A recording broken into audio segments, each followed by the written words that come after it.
भंडारा जिल्ह्यात 6 महिने लोटूनही शेतकऱ्याने पिकविलेले धान शासनाने घेतले नाही। ते धान घरी होऊन आहेत, त्यामुळे आता उदरनिर्वाह कसा करावा व पुढील हंगामात शेती कशी करावी असा प्रश्न शेतकऱ्यांना पडलेला आहे। मात्र शासन याची दखल घेत नसल्याने शेतकरी आता लाखनी तहसील समोर उपोषणाला बसले आहेत।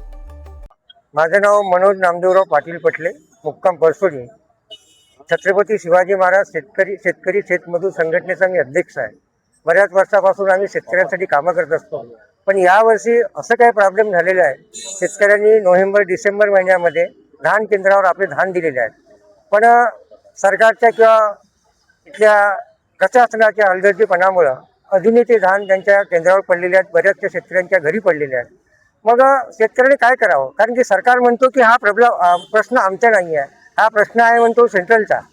सेंट्रलमध्ये सुद्धा जे राज्यामध्ये ज्यांची सरकार आहे त्यांची सरकार सुद्धा सेंट्रलमध्ये आहे, तर यांनी कोणता तरी मदतचा एक रस्ता करायला पाहिजे। आणि जे असंख्य शेतकरी भंडारा जिल्ह्याचे जे धानाविना त्रस्त झालेले आहेत, ज्यांचे धान केंद्रावर पडलेले आहेत, आता तुम्ही विचार करा, 6 महिन्यापासून जर धान केंद्रामध्ये पडले असतील, त्या धानाची काय गती झाली असेल? आम्ही कास्तकार शेतामध्ये ट्रॅक्टरच्या साह्याने धान आम्ही केंद्रावर आणलो आणि आता ते धान आम्ही गुंतलो आणखी कुठेतरी एखाद्या प्रायव्हेट भूषणाकडे विकायला जाऊ, किती नुकसान होईल आमचं? मग हा भरपाई कोण करणार?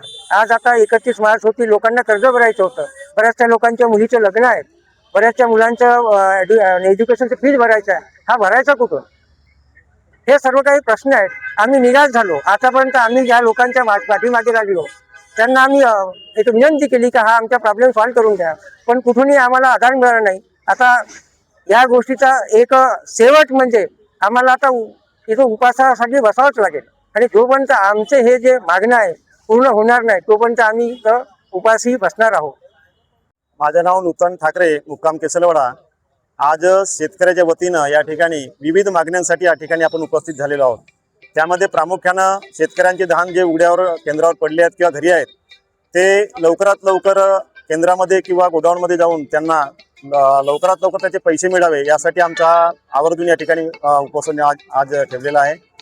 आणि नानाविध मागण्यांसाठी आपण या ठिकाणी बसलेलो आहोत, पण मेन मुद्दा आहे आपला तो म्हणजे धान खरेदीचा आणि लिमिट वाढवण्याचा। त्या निमित्ताने या ठिकाणी आपले हा आज उपोषण ठेवलेला आहे।